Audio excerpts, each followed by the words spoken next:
Bismillahirrahmanirrahim. Assalamualaikum warahmatullahi wabarakatuh. Selamat pagi anak-anak. Bagaimana kabarnya hari ini? Mudah-mudahan dalam keadaan sehat semua ya.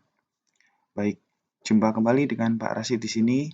Hari ini kita akan melanjutkan pelajaran Al-Islam bab ketiga, yaitu tentang tata cara bertamu, menerima tamu, dan menghargai waktu.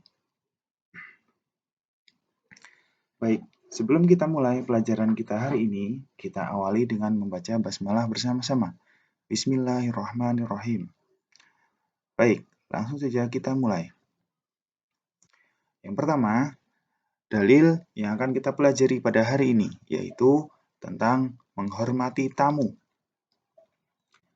Rasulullah SAW bersabda, yang bunyinya, "Man kana yu'minu billahi wal yaumil akhiri falyukrim dhaifahu."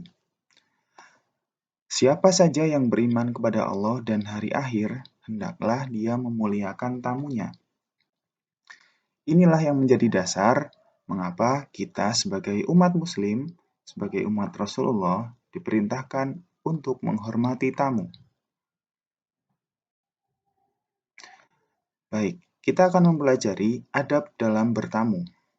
Jadi, jika kita ingin bertamu ke rumah seseorang, kita harus memperhatikan hal-hal berikut ini. Yang pertama, meminta izin dan mengucap salam. Ya, sebagai orang Muslim, kita terbiasa mengucapkan salam ketika bertamu ke rumah orang lain dengan mengucapkan Assalamualaikum warahmatullahi wabarakatuh. Nah, bisa juga ditambah dengan cara mengetuk pintu. Ini merupakan kebiasaan orang-orang di lingkungan kita. Nah, yang kedua, tidak bertamu pada sembarang waktu. Jadi, dalam bertamu, kita juga harus memperhatikan waktu ketika kita akan bertamu. Jadi, jangan bertamu ketika waktu sudah terlalu malam, ya, karena akan mengganggu yang punya rumah, ya, sang tuan rumah karena sedang istirahat. Ya. Yang ketiga, jangan terlalu lama dalam bertamu. Nah, ini juga penting. Karena apa? Karena tuan rumah atau yang mempunyai rumah mungkin punya urusan yang lain. Atau bisa juga akan istirahat. Atau mungkin juga akan bepergian. Nah, jadi ketika kita sudah cukup dalam bertamu, keperluan kita sudah terpenuhi, maka sebaiknya kita segera berpamitan. Baik, yang keempat, tidak melakukan hal-hal yang mengganggu. Ya, jadi karena kita bertamu ke rumah orang, sebaiknya kita juga bersikap sopan dan tidak mengganggu. Contohnya adalah jangan berbuat gaduh atau menimbulkan suara yang berisik karena ini bisa mengganggu sang tuan rumah. Ya, apalagi kalau misalnya yang punya rumah memiliki anak kecil atau bayi. Ketika kita membuat suara berisik, maka anaknya bisa jadi terganggu, terbangun dari tidurnya, dan sebagainya.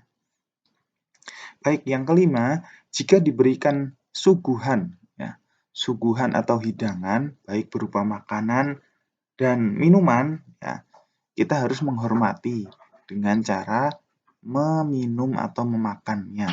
Nah, kecuali jika kita dalam keadaan berpuasa.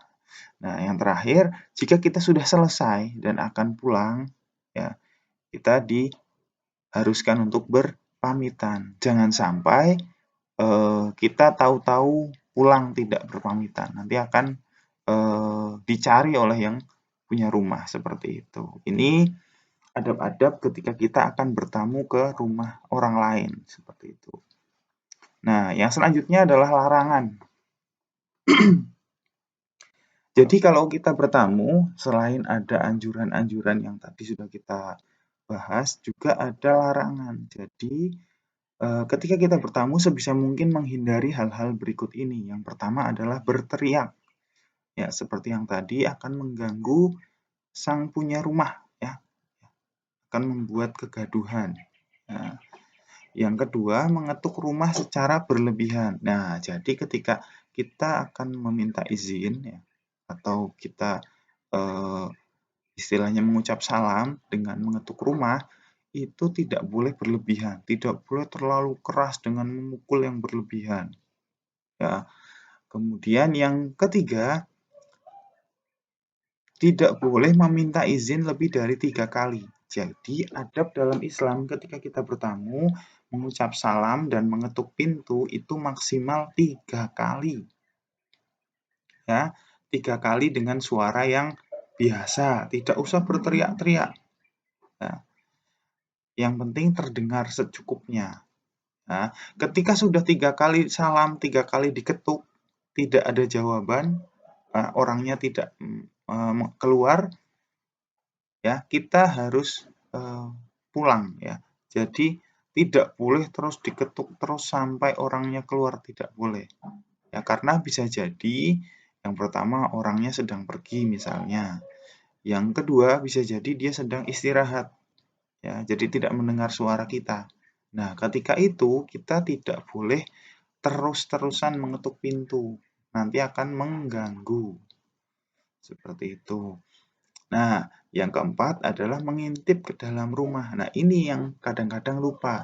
Jadi kalau kita mau ngecek ada nggak ya orangnya di rumah, kadang-kadang kita sedikit melihat di jendela misalnya, ada atau tidak orangnya. Nah, itu tidak boleh, ya, tidak sopan.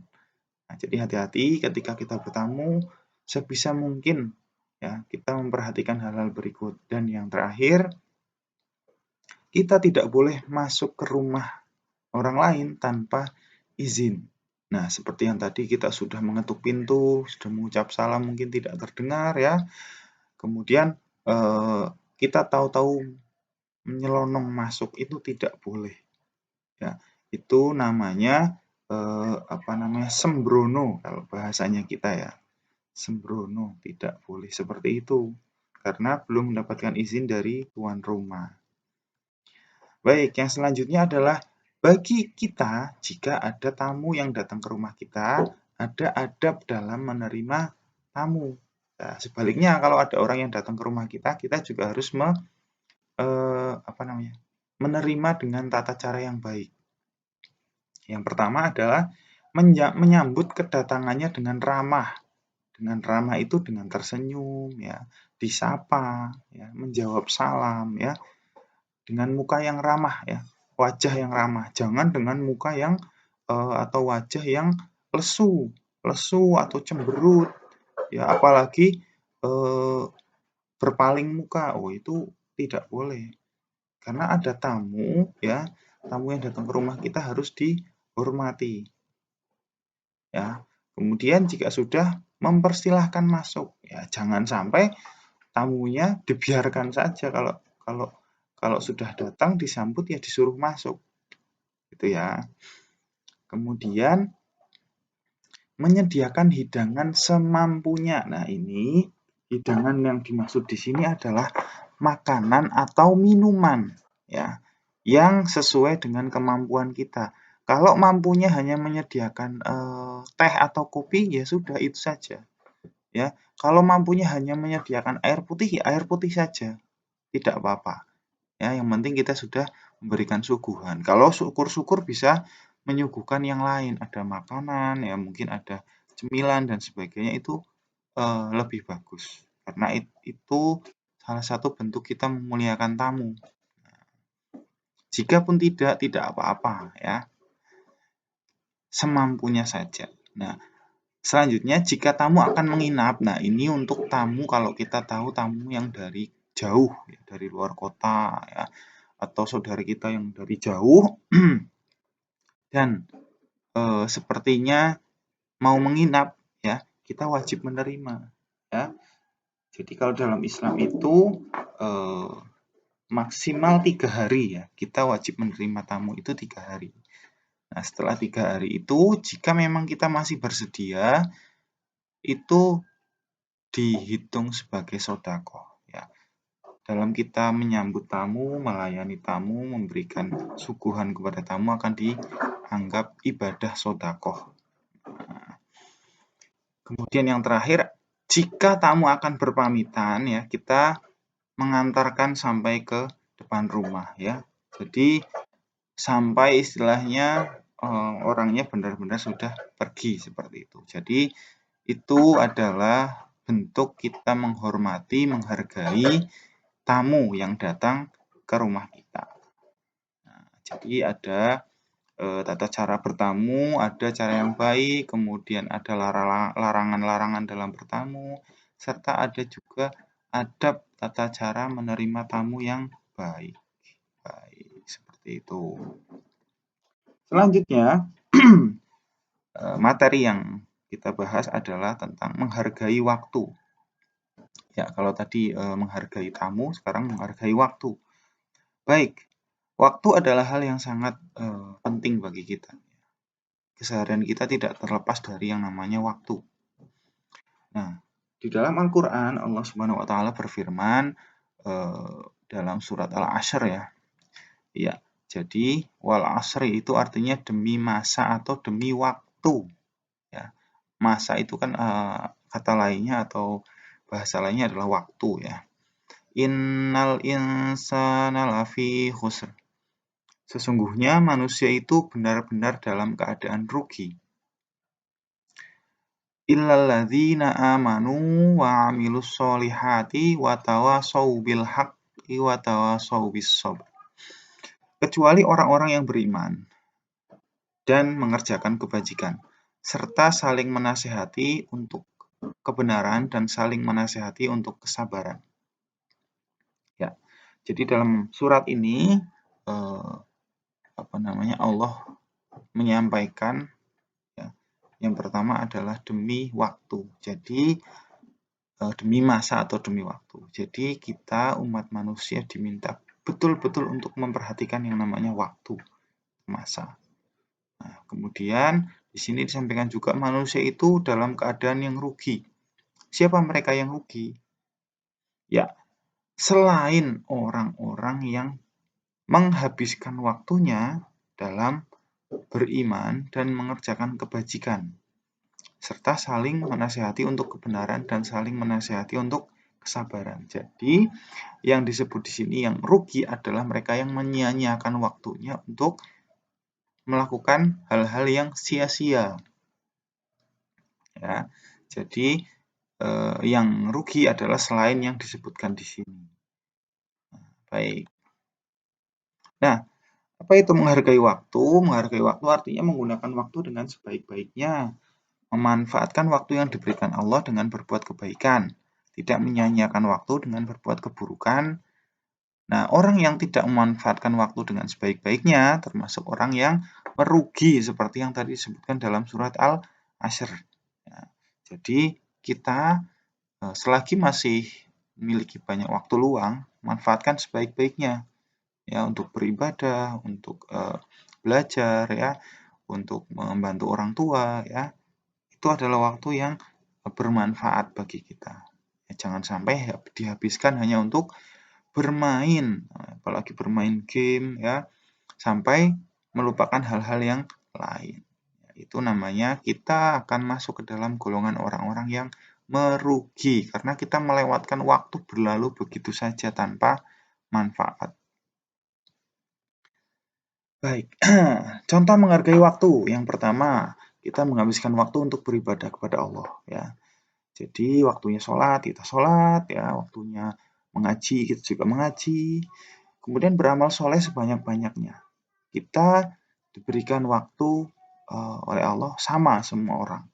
Nah, tapi ada yang digunakan untuk berbuat soleh atau beramal baik, ada yang tidak digunakan untuk beramal baik. Jadi dibiarkan begitu saja. Bahkan ada yang berbuat kejahatan ya. Jadi kita sebagai umat muslim yang baik, ketika kita diberikan waktu yang sama oleh Allah, ya, gunakan untuk beramal soleh sebaik-baiknya. Ya, untuk membantu orang tua, ya, untuk bersedekah dan sebagainya. Kemudian menasihati sesama muslim dalam berbuat kebaikan dan bersabar jika mendapat cobaan. Jadi, selain kita berbuat untuk diri sendiri, juga kita mengajak saudara-saudara kita yang lain, teman-teman kita yang lain. Jadi menganjurkan, ayo kamu jangan main terus, belajar juga. Nah, seperti itu kalau ngajak temannya. Ya, jadi kita tidak cuma bermanfaat untuk diri sendiri, tapi juga untuk orang lain. Nah, bagi kita, pelajar kalian, anak-anak semuanya, cara menghargai waktu yang baik adalah sebagai berikut. Yang pertama, berangkat sekolah tepat waktu ya. Ketika pagi-pagi bangun tidur ya, bersiap untuk berangkat sekolah. Jangan ditunda-tunda sambil main game atau nonton TV atau bermalas-malasan. Ya, langsung bersiap untuk berangkat ke sekolah. Jangan sampai terlambat.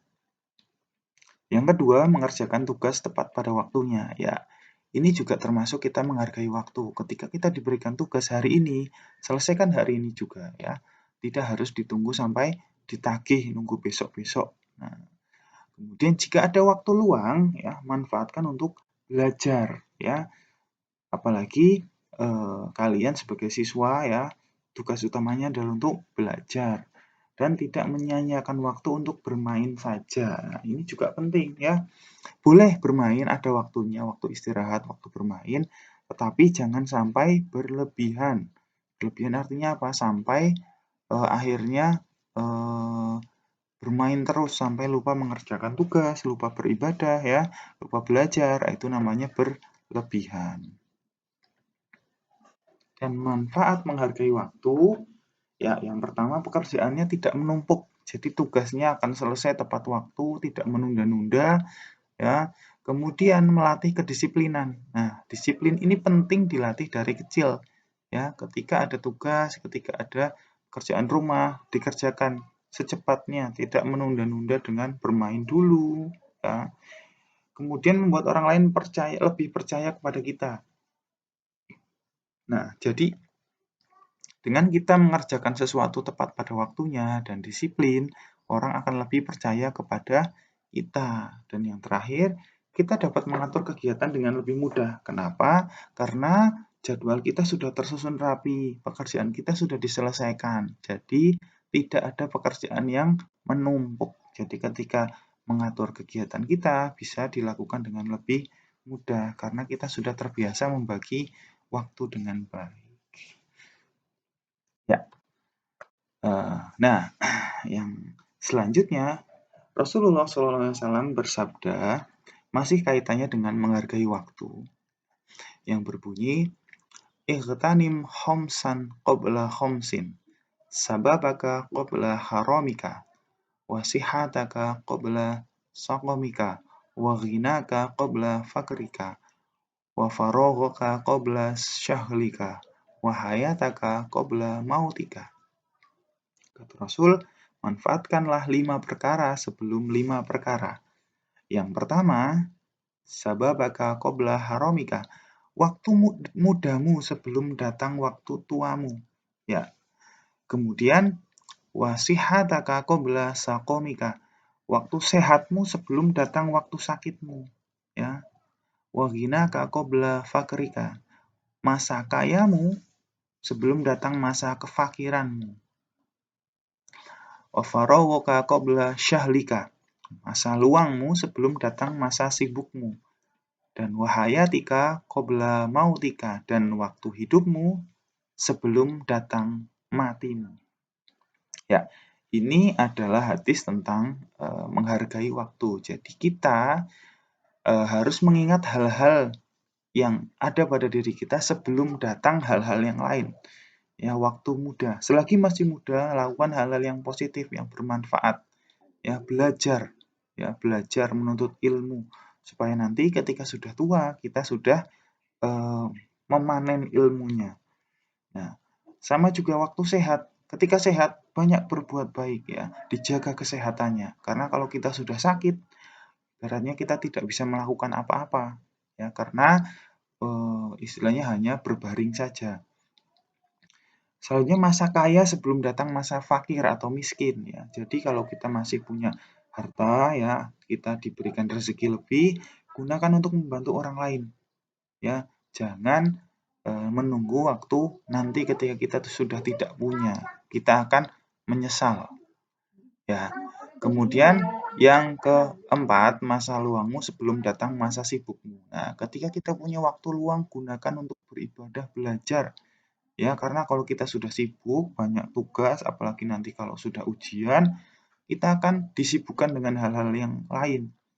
Tidak, nanti akan tugas-tugas kita yang lain akan tidak sempat dikerjakan. Nah, yang terakhir, masa hidupmu sebelum datang matimu.